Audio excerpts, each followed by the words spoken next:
I still remember that moment I first opened the email.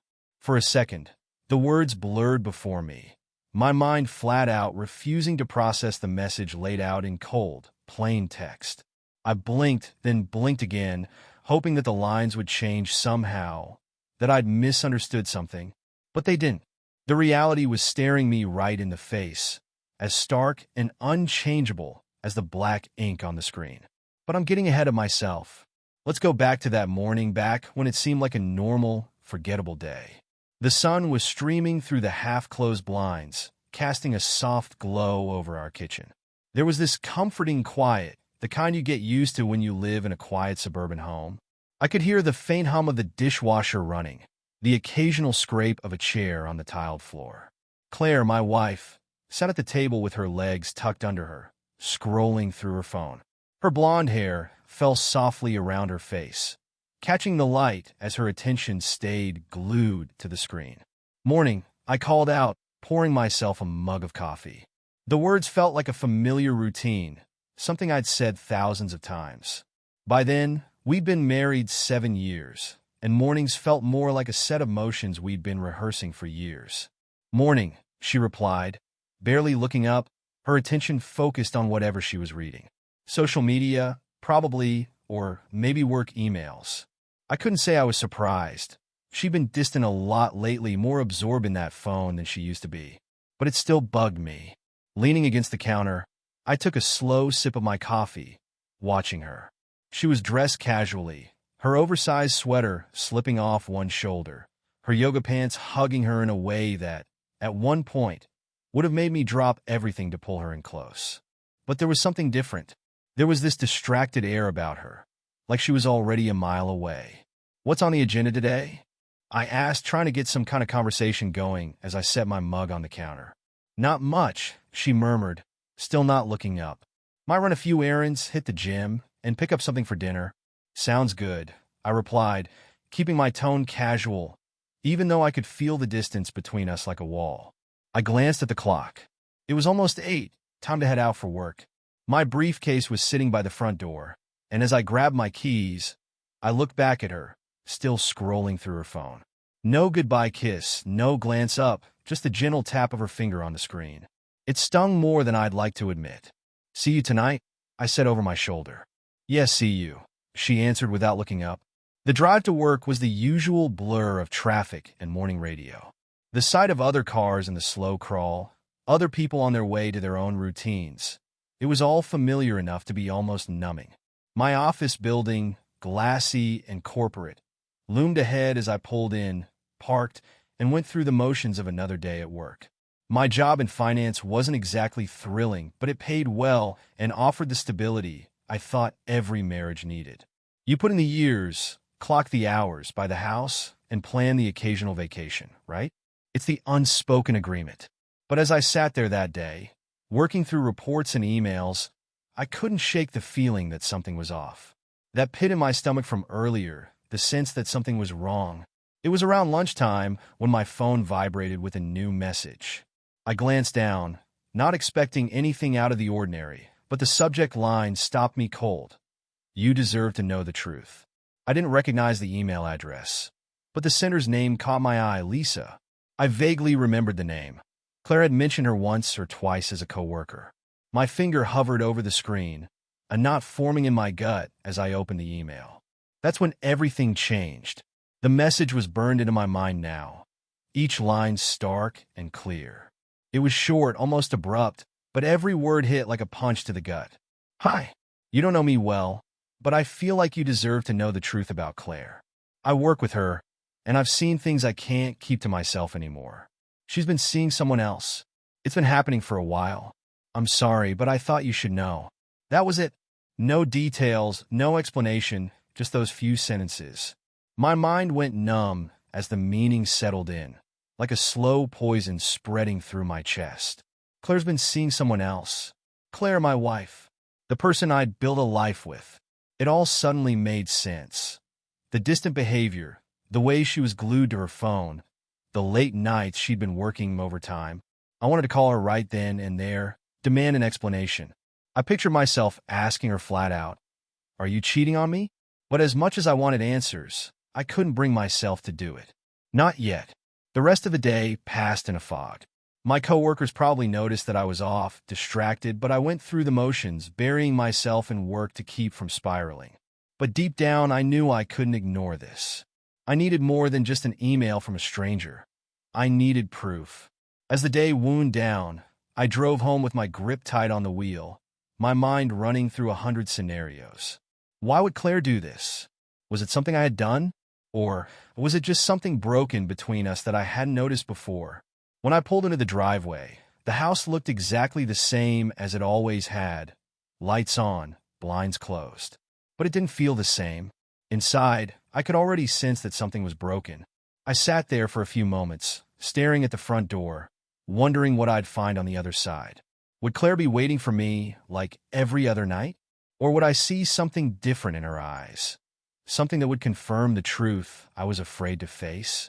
Finally, I stepped out of the car, feeling the weight of that email pressing down on me with every step. I opened the front door and walked inside. There she was, sitting on the couch, phone in hand, scrolling through her screen as if nothing was wrong. She looked up and smiled, a casual smile that felt so normal it almost hurt. "Hey," she said, her tone easy and familiar, like she hadn't just shattered our life with 1,000 silent lies. I swallowed, forcing myself to act normal. "Hey," I replied, my voice tight. I stood there for a moment, watching her, trying to reconcile the woman I loved with the person I was beginning to realize she might be. I didn't know what my next move was, but I knew one thing. I couldn't let her see the truth just yet. Not until I had proof. The house was quiet that evening, uncomfortably so. The hum of the refrigerator, the low volume of the TV in the background, it all felt like a pressure building up inside me. Claire sat there on the couch, still absorbed in her phone, oblivious to the storm brewing in my mind. I wanted to demand answers, but I knew I couldn't confront her. Not yet. Not without solid proof. As we sat in that suffocating silence, the memory of that email was like a weight pressing down on me. She's been seeing someone else. Just thinking about it made my blood boil, but I held myself back. I couldn't just accuse her based on one vague message. I needed to know for sure. I glanced over at her, my hands clenched tightly as I struggled to keep my composure. "So, what's for dinner?" I asked, forcing a casual tone. Claire looked up, startled like I'd interrupted something important. "Oh, I thought I'd just order something in. Didn't have a chance to make anything today." "Sure," I said, nodding absently. I wasn't really thinking about dinner. My mind was focused on one thing: finding the truth. A little while later, after our bland takeout had been picked at and pushed around our plates, Claire excused herself to take a shower. The second I heard the bathroom door close, I knew this was my chance. Her phone was sitting right there on the armrest, face down like always. I stared at it, feeling the familiar pit in my stomach tighten. Was I really going to do this? I'd never had a reason to question her, never even thought to check her phone before. But now, after everything, I couldn't just ignore it. With a shaky breath, I picked up her phone and unlocked it using the familiar passcode. The screen lit up, and there it all was, her messages, her social media, everything that had always seemed so harmless. But I wasn't fooled this time. I opened her messages and began scrolling, my fingers trembling as I looked for any sign of what I feared most. Most of the conversations were normal, friendly exchanges with family and work colleagues. But then, there it was, a conversation with a number that wasn't saved in her contacts. The name was just a single letter, and my heart pounded as I opened the thread. The messages between them were casual, flirtatious, but laced with an intimacy that made my stomach turn. "You looked amazing today. Can't stop thinking about last night. Claire, stop it. I'll get caught if you keep texting me like this. What time is he getting home tomorrow? We could meet again." I felt the color drain from my face as I read each line, the reality hitting me harder than any punch. The late nights, the secrecy, it all made sense now. Claire had been sneaking around, meeting this M behind my back, lying to me with every kiss, every smile. As I scrolled further back, the messages painted a clear picture. This wasn't a one-time fling or some passing crush. Weeks, maybe even months of sneaking around. They'd met at her office first, coffee dates that led to dinner, and dinner that led to late-night meetups. The bathroom door creaked open upstairs. I quickly locked the phone, putting it back on the armrest just as it was, and sat there frozen, my mind reeling. Everything felt different. The life I thought we had, the trust one thought was unbreakable. It was all a lie. Claire came back downstairs, a towel wrapped around her hair, looking completely at ease, as if she hadn't just destroyed everything between us. She sat next to me, picking up her phone without a second thought. "What should we watch tonight?" she asked, scrolling through Netflix as if we were just another couple settling in for a quiet night. I could barely look at her. My stomach churned, and I struggled to keep my voice steady. "Whatever you want," I muttered, trying to keep the bile from rising in my throat. She didn't know it yet, but her time was running out. I couldn't confront her that night. Not like this. I needed more proof, more clarity. I needed to see it for myself. I wasn't going to be blindsided again. The next few days passed in a blur, each moment weighed down by the bitterness of what I'd uncovered. Claire and I went through the motions of daily life together, but everything felt different, wrong. I replayed those messages between her and M over and over in my mind, dissecting each line, every casual promise, every careless flirtation. But reading the words wasn't enough. I needed to see it with my own eyes, to watch them together, to catch them in the act so there would be no doubt, no room for excuses. And so I waited. I played the part of the clueless husband, going through my routine while she continued her charade. But every night, the anger simmered beneath the surface, boiling hotter with every passing day, just waiting for the right moment. Then one night it happened. She told me she had a late meeting at work again. "Don't wait up," she said with that same practiced smile, the one that was now nothing more than a hollow mask. She leaned in for a quick kiss, but her eyes were already elsewhere, already focused on wherever, or whoever, she was going to see. I waited until she'd been gone for about 20 minutes, just long enough for her to think I wouldn't question anything. Then I grabbed my keys and followed her. Her car was easy to spot, parked in the same place she always parked near her office. Only this time, she didn't go into the building. She crossed the street, heading toward a small cafe we used to go to when we were dating. The irony wasn't lost on me, but I kept my distance, watching as she went inside. And then I saw him. He was sitting at a corner table, back to the window, but there was no mistaking him. This was the man she'd been texting, the one who had taken my place in her life. Claire walked in, her face lighting up in a way that made my stomach twist, and slid into the seat across from him. She leaned forward, her hand reaching across the table to touch his. Her smile so bright it made my heart clench.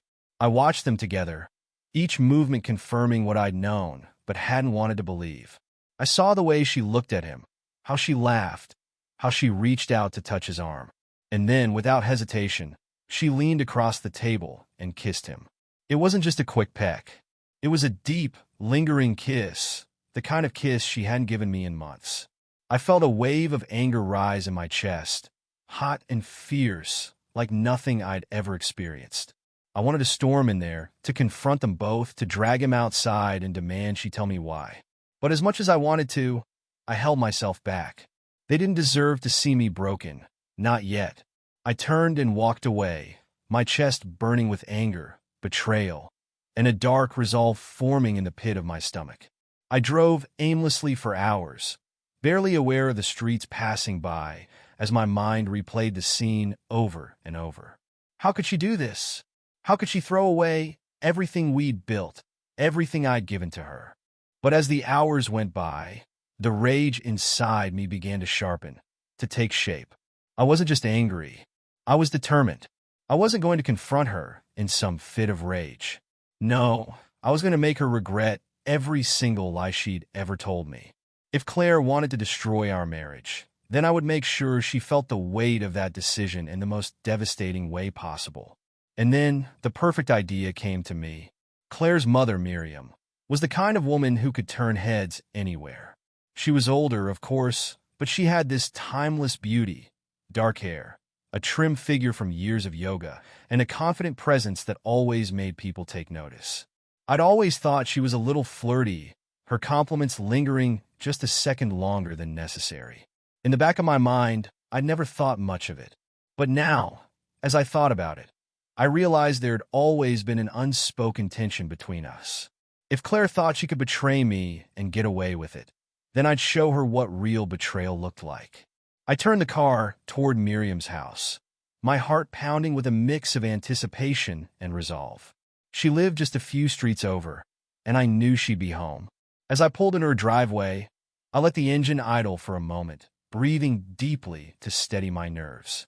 I knocked on the door, and after a few seconds, Miriam answered, her face lighting up with a look of surprise.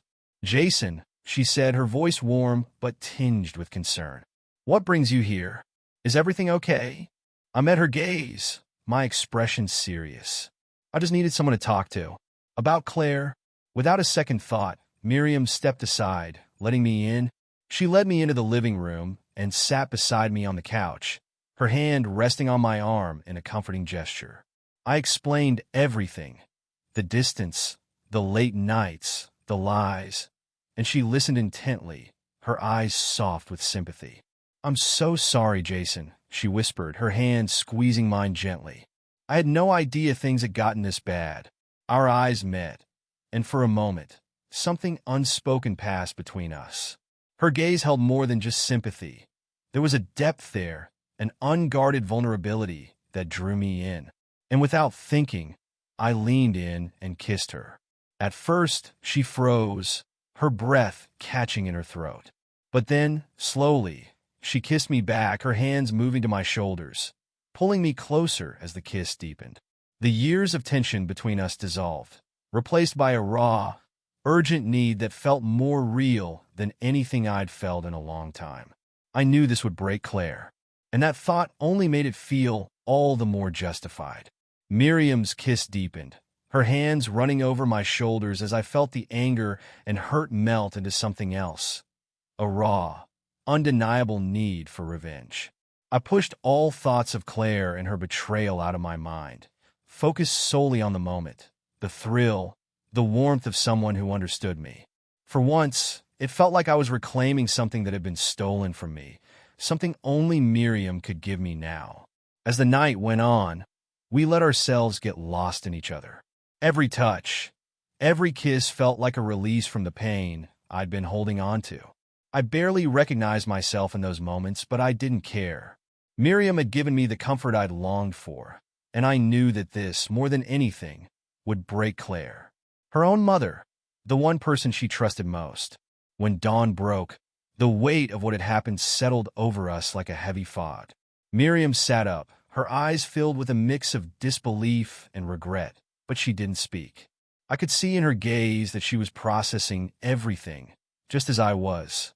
As I left her house, the reality of what I'd done hit me fully. But there was no turning back now. For the next few days, I returned to the role of the unsuspecting husband, watching as Claire carried on her charade. Each time she left the house, I knew where she was going and who she was meeting. But I said nothing, waiting for the perfect moment to let her know just how much I knew and what I'd done. And then that moment came. One evening, Claire came home after another supposed late meeting. She seemed off, distracted, nervous even. I could see it in the way she avoided eye contact, the way her hand fumbled with the strap of her bag. "Hey," she said, trying to act casual, but her voice had a tremble to it. "How was your day?" I didn't answer her right away. Instead, I looked her straight in the eyes, letting the silence linger between us until I saw the fear start to creep into her expression. "We need to talk, Claire." She froze, her eyes widening slightly. For a moment, she tried to play it off, her voice coming out small and hesitant. "About what?" I took a deep breath, feeling the cold fury that had been building for days finally surface. "I know, Claire. I know everything." Her face went pale, her mouth opening and closing as she struggled to find words, to lie, to save herself. I don't know what you're talking about." "Oh, don't insult me," I snapped, my voice icy. "I've seen the texts. I've seen you with him. I watched you kiss him.